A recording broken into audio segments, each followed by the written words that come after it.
Hey, I've got a great episode teed up for you today. Taking a little bit different approach. Today we're joined by a songwriter, record producer, best-selling author. And you might be thinking, okay, what does that have to do with anything related to health, as we often do? Well, hey, you'll see the connection in just a moment. Hey, welcome everyone to the Health Links podcast presented by the Health Links family of services. I'm your host, DJ Thatcher. Our mission here is to engage in conversations about the medical and wellness landscape of South Carolina so we're all better informed. Well, as we make this podcast, or record it rather, it is early April 2025. And among other things, this month is Autism Awareness Month. And that's the link to our guest that we have today. So, hey, join me in welcoming Jonathan Mookie Morant. Hey, Mookie, welcome to the Health Links podcast. Thank you, DJ. Thank you. You got a much neater background there than I've got plain white, man. You got some gold records, whatever else is in the background there. Hey, we're here to talk about autism. You've got a direct connection there. You've got a great book. You've been a best-selling author. But hey, tell us a bit about yourself, because I don't think we've ever had a musician, a songwriter, and best-selling author from that realm on here. Tell us a bit about yourself. Awesome. Well, my name is Jonathan Mookie, which is a nickname that goes back some years, Morant, and I'm a songwriter. Well, first, I'm a drummer. I started out as a musician with my family band under my dad, Joey Morant, and I ended up writing songs, producing records with some artists that some of you might know, from the Backstreet Boys to Pink, Genuine, Justin Timberlake. It's just a few small names, yeah. A few people y'all might know. And I spent a good bit of time in the record business. And then I returned home after that, a chapter of my life subsided, and returned back to drumming like I used to, like I started. And I've been playing home now for about 20 years, and I love it. And then stumbled into the writer's bug again, but not songs this time, books. So in the past couple of years, actually a year and a half, I wrote a personal memoir. It's kind of a personal development memoir called The Happy Has Been. So it did really well. And then to get to the autism space, I have a son, a nonverbal son who's named Roman. Thus, this is the shirt we got. A great shirt, looking good. Yeah. We'll talk about that hopefully. Sure. And he's nonverbal autistic, and so I've been living in the autism space with him for 7+ years now, and it's been an amazing journey so far, and I'm learning so much, particularly about love in a nonverbal way. So sure, but interesting.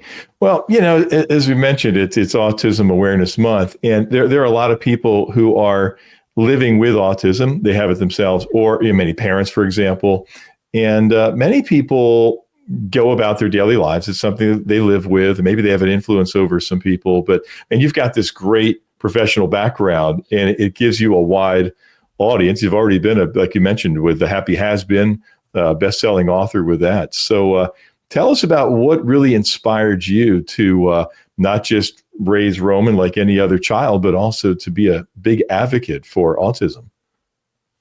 Well, a number of things. I've always had an affinity for those of us who have these types of challenges, be it physical or mental, or, anything that, that is a struggle. Sure. And so with Roman in my life personally, it's opened up a whole new understanding, not in passing, a daily understanding of the many challenges, and there are many, as a parent, but also the lessons we can learn, again, from a love standpoint. What I've always had, since I was a young boy, I've been on stage, I've had a mic in front of me, and I've always had the opportunity to have an audience, like you said. And so typically it would just be for a song or again, maybe the book. But it occurred to me that people, when I did put my first book out, people started really paying attention. And also I would get inquiries about, my family, my kids, and it's really cool. And then I realized that with this type of audience, autism awareness, as a matter of fact, a year ago, during Autism Awareness Month, I started thinking, well, what could I do? I have a platform, people are paying attention. And prior to that, I had been writing just personal letters and notes and just experiences, almost like a journal to Roman, because I wanted him to have something, especially since he's not, he doesn't speak yet, but I wanted him to have something I could maybe read to him or his mom, or one day he can have as that shares my feelings about him and all that we have together and what he goes through and what we go through together. Wow. And let's back up. I was just back up for just a moment, because again, it's Autism Awareness Month. A lot of people are aware of autism, but they don't really don't understand what it is if they're not directly affected by it. So really, in essence, it's a medical condition that really affects a person's ability to communicate and socialize. Is that a fair statement? Such a great point. I like the point about autism awareness. Yes. Right. Now, awareness is key. I think that's what I started feeling in terms of having a platform. Well, I can make some people aware. But the point is, aware to what? The challenges. Yes. It affects, like in Roman's case, speech. There are certain, and again, I'm not a professional in the space. I'm just a dad who's living with it. So if I'm going to say it how I see it.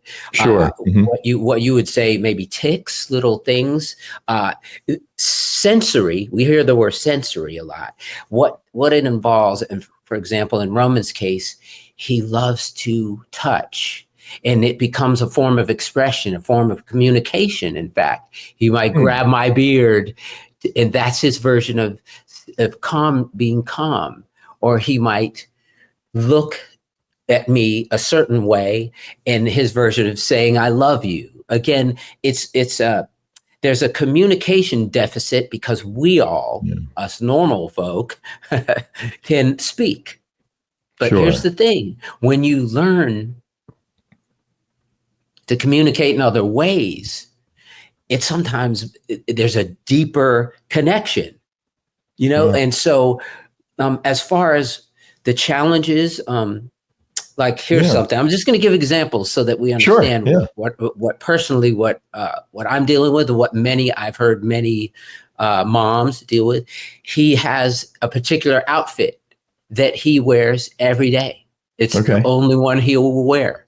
So you can imagine Mom or Gigi has to run that laundry, has to run the laundry daily because you got to wash the clothes, because he will only wear this one. And of course, the outfit is a very unique outfit that you can't just find anywhere. Sure. So, but so things like that, they're what you might think are abnormal circumstances, yet it's just one's unique expression is what I like to call it.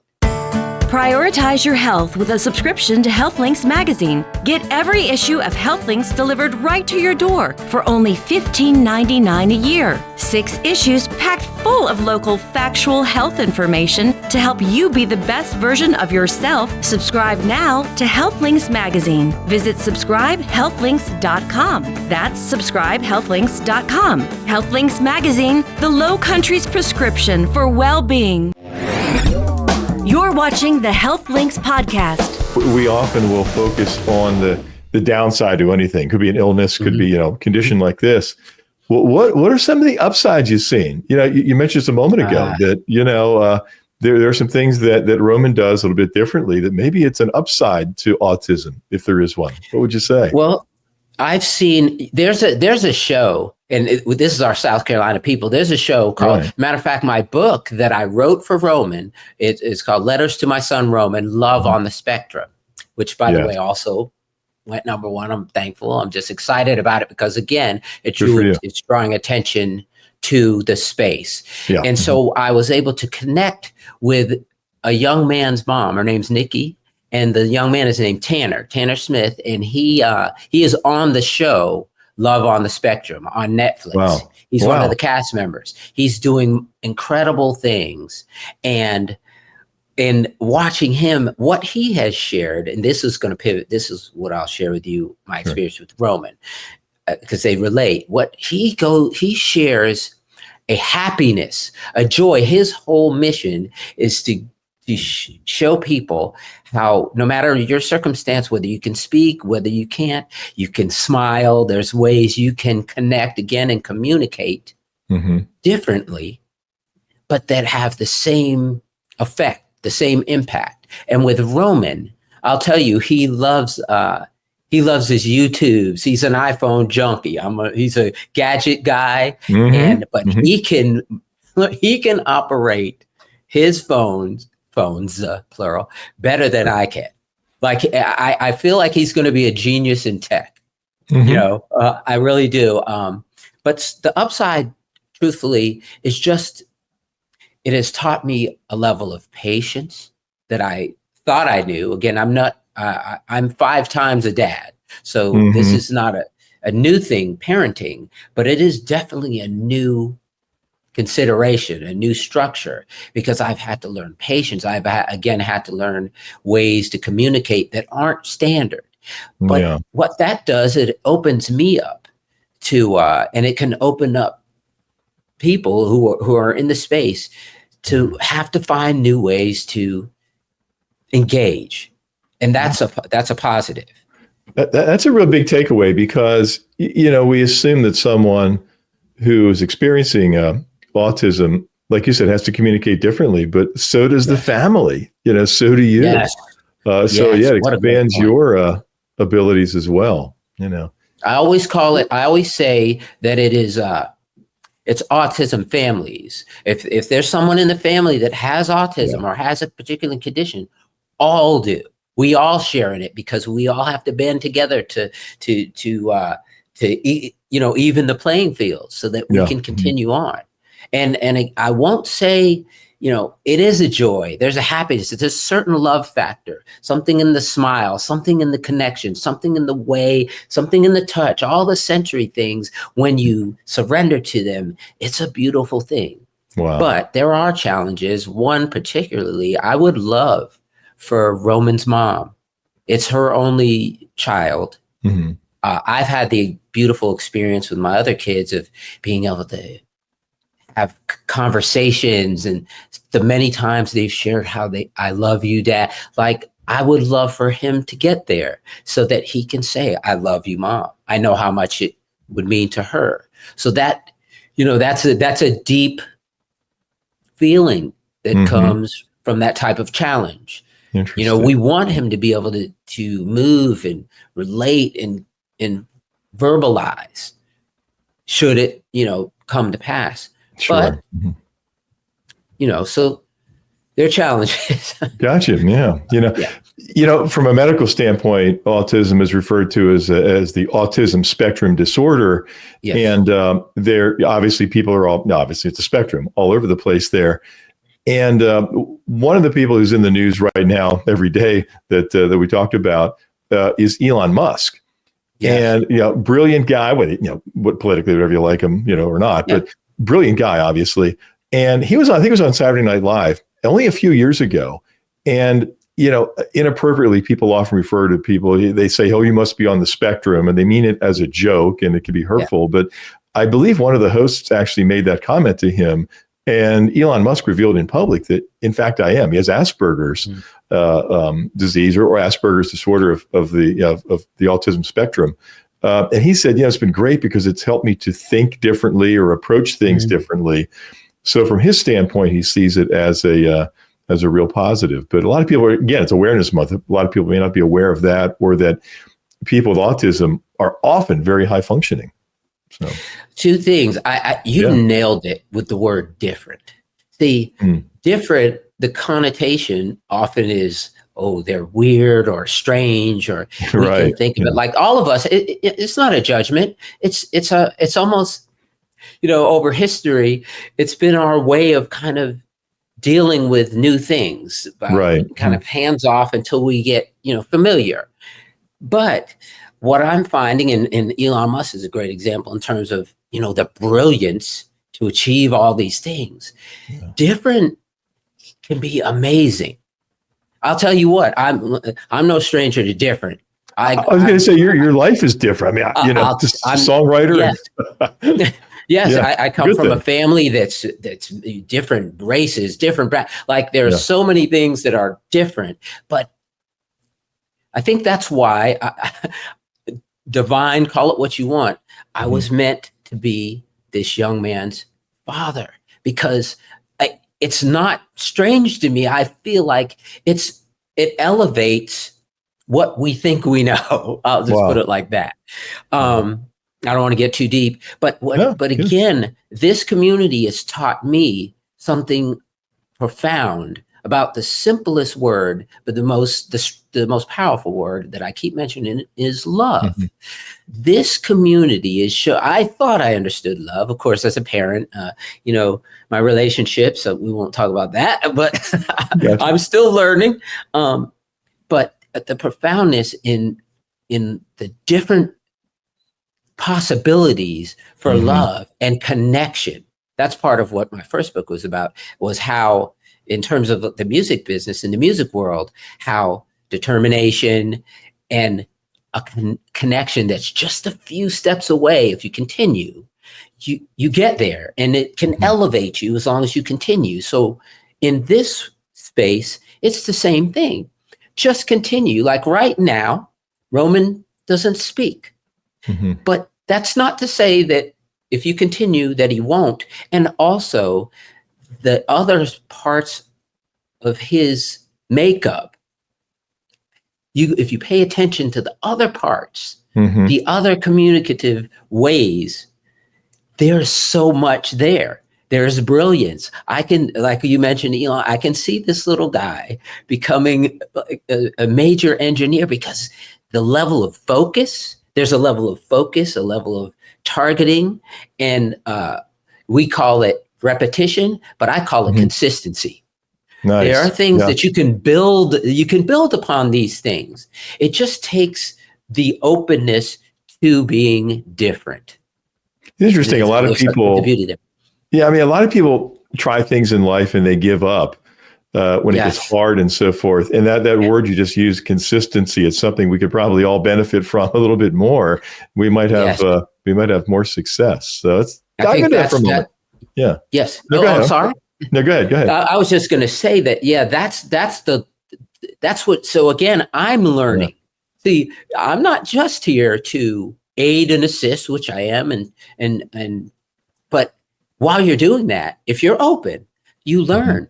You're automatically going to learn, because again, it's not something you're used to. But if you're open and you can learn, and you're of course determined, it's my son, so I'm going to do whatever it takes. But you will learn new ways to navigate. And there's something about that. All of us, whether we're on the spectrum or whatever, or we're not, or we're high functioning, quote unquote normal, there's something unique about each individual that requires a different way of approaching things, whether you're part of a team at your workplace. I've heard that the best leaders are the ones that go for that unique and individual approach, a different way of so. That's great. But your remarkable career has taken you all over, I assume, around the world too. Yes, and yet you've been you've called Charleston home for decades and decades. Yes.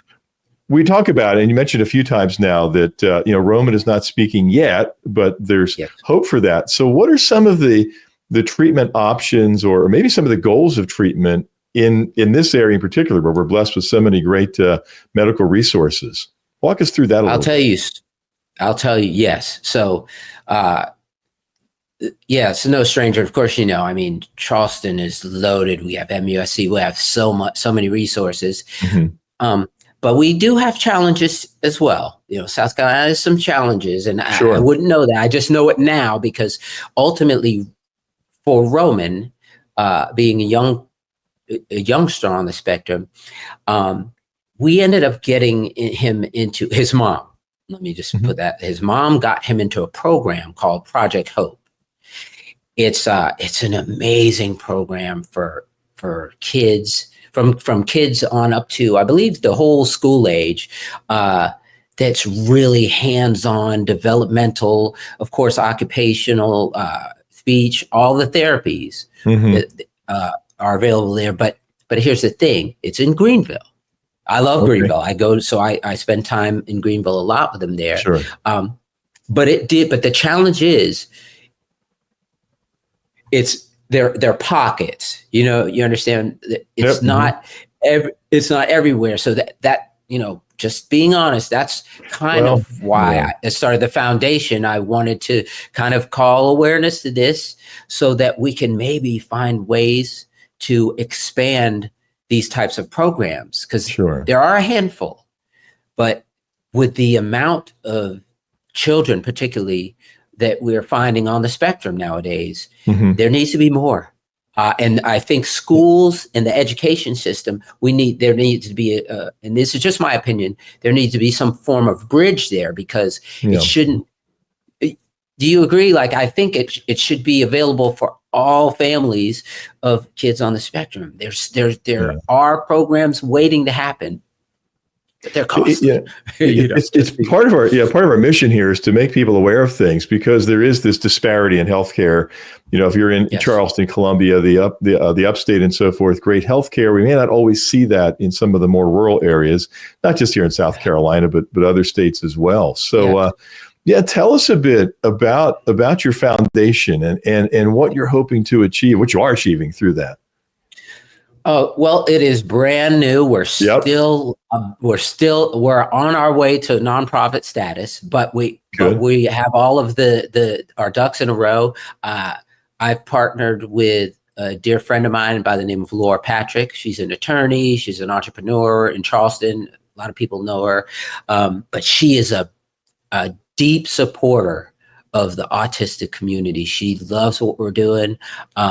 So we partnered, and another friend of mine, actually, who's a chef. He's nothing to do with the autistic space, but Chef Brett McKee, and we have started Roman's World Foundation in Roman's name, and it essentially, yes, to bring more awareness, but our approach is, and we've already had some checks written, is to assist on more a molecular level, more a micro level, to families. Maybe we think of assistance like mom dealing with an autistic child is often in fact, it's a 24/7 scenario. It's constant, and dealing with any child is 24/7. Sure. Mm-hmm. Let's get that straight. But the demands. So our idea is, well, let's give mom a break. Let's set up some really good care for a 24-hour